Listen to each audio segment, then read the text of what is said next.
નમસ્કાર મિત્રો, જય હિન્દ, જય ભારત, જય માતાજી। સ્વાગત છે તમારું આપણી YouTube channel mister Vijay in point એજ્યુકેશનમાં। તો પેન્શનરો માટે ખૂબ જ સારા સમાચાર સામે આવતા જે તેમના પીપીઓ નંબર એટલે કે પેન્શન પેમેન્ટ ઓર્ડર છે તેમને લઈ ખૂબ જ આજની તારીખના રોજ સૌથી મોટા નિયમ લાગુ થયા છે। તો મિત્રો, પેન્શનરો માટે જે નવા નિયમ લાગુ થયા છે પીપીઓ નંબરની, તેની તમામ વાત આજે આપણે કરવાની છે। તો તમામ વાત વિગતવાર કરતાં પહેલાં તમને એક નમ્ર વિનંતી છે કે તમે આપણી ચેનલમાં નવા હોય તો આપણી ચેનલને સબસ્ક્રાઈબ કરી લેજો અને માહિતી પસંદ આવે તો લાઈક પણ કરી દેજો। તો મિત્રો, તમે જાણો છો કે પેન્શનરો માટે અવનવા નિયમ લાગુ થતા રહે છે। તેમાં પીપીઓ નંબરની વાત કરીએ તો તેમાં સૌથી પહેલાં આપણે વાત કરીશું કે કર્મચારી પેન્શન યોજના અંતર્ગત આવનારા પેન્શન ધારકોને એક યુનિક નંબર આપવામાં આવે છે, જેની મદદથી તેઓ નિવૃત્તિ બાદ પેન્શન મેળવી શકે છે। અને કર્મચારી પેન્શન યોજના અંતર્ગત આવનારા પેન્શન ધારકોને એક યુનિક નંબર આપવામાં આવે છે, જેની મદદથી તેઓ નિવૃત્તિ બાદ પેન્શન મેળવી શકે છે।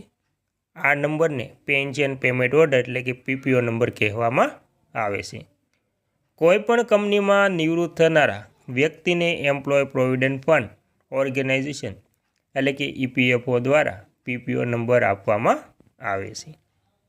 નિવૃત્તિ બાદ પીપીઓ કર્મચારીઓને એક પત્ર આપે છે, જેમાં પીપીઓ અંગેની માહિતી આપવામાં આવે છે। એવામાં જ જો કોઈ વ્યક્તિને પીપીઓ નંબર ગુમ થઈ જાય છે તો તે પોતાના બેંક એકાઉન્ટની મદદથી સરળતાથી મેળવી શકે છે। તો મિત્રો, આના વિશે વધુ આપણે પ્રોસેસ જાણીએ તો મિત્રો આપણે જે પ્રમાણે જાણ્યું તેની ઉપર એની પ્રોસેસમાં વધુ આપણે જાણીશું કે જે નિવૃત્ત કર્મચારીઓ છે તેને પીપીઓ નંબર જે આપવામાં આવે છે તેના વિશે તેમને નવું અપડેટ શું આપવામાં આવ્યું છે। તો મિત્રો, તેમાં આપણે પેન્શન વિગત અંગે જાણીએ તો સૌથી પહેલાં આપણે જાણીશું કે ઈપીએફઓ અનુસાર જો કોઈ વ્યક્તિના પીપીઓ નંબર ખોવાઈ જાય છે તો તે પોતાના બેંક એકાઉન્ટ નંબર અથવા તો પીએફ નંબર દ્વારા તેને સરળતાથી ફરી મેળવી શકાય છે। તો મિત્રો, આવી રીતે પીપીઓ નંબર ફરી મેળવી શકાય છે। આ માટે સૌપ્રથમ તેમને ઈપીએફઓની વેબસાઇટ પર જે તેની વેબસાઇટ છે જે આપણે આ પ્રમાણે છે તેમાં પર જવું પડે છે। મિત્રો, આ વેબસાઇટ પર જઈને હવે ડાબી બાજુ આપેલા ઓનલાઈન સર્વિસ સેક્શનમાં જે પેન્શન પોર્ટલના વિકલ્પ પર ક્લિક કરવાનું રહેશે અને મિત્રો ત્યારબાદ ક્લિક કર્યા બાદ એક નવું પોપઅપ ખુલશે। આ પેજ પર તમને ડાબી બાજુએ આપેલા નાવ યોર પીપીઓ નંબરના વિકલ્પ પર ક્લિક કરો। અહીં તમારે તમારા બેંક એકાઉન્ટ નંબર નાખવો પડશે જે તમારા પેન્શન ફંડ સાથે લિંક કરેલો હોય છે, અથવા તો તમે તમારા પીપીઓ નંબર જેને મેમ્બર આઈડી પણ કહેવામાં આવે છે તે નાખીને પણ સર્ચ કરી શકો છો। માહિતી સફળતાપૂર્વક એન્ટર કર્યા બાદ સબમિશન બાદ પીપીઓ નંબર સ્ક્રીન પર દેખાય છે। આ રીતે પણ મેળવી શકાય છે પીપીઓ નંબર। આ સિવાય તમને જે તેની વેબસાઇટ બીજી છે તે નવી ટેબલ ખોલીને પણ તમારો પીપીઓ નંબર મેળવી શકો છો।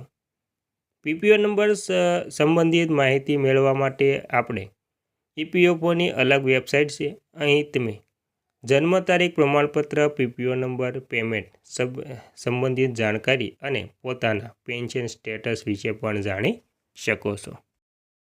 અને શા માટે જરૂરી છે પીપીઓ નંબર? તો મિત્રો, એક પેન્શન ધારક તરીકે તમારે ધ્યાનમાં રાખવું જોઈએ કે તમારી પાસબુકમાં પેન્શન પેમેન્ટ ઓર્ડર નંબર દાખલ હોય। ઘણી વખત પેન્શન ધારકની પાસબુકમાં બેંક કર્મચારીઓ પીપીઓ નંબર દાખલ કરતા નથી। કોઈ એક બ્રાન્ચમાંથી બીજી બ્રાન્ચમાં પેન્શન એકાઉન્ટ ટ્રાન્સફર કરવા પર જ્યારે પાસબુકમાં પીપીઓ નંબર દાખલ નથી હોતો તો સમસ્યા સર્જાઈ શકે છે। તેના કારણે પેન્શન મેળવવામાં પણ થોડું મોડું થઈ શકે છે।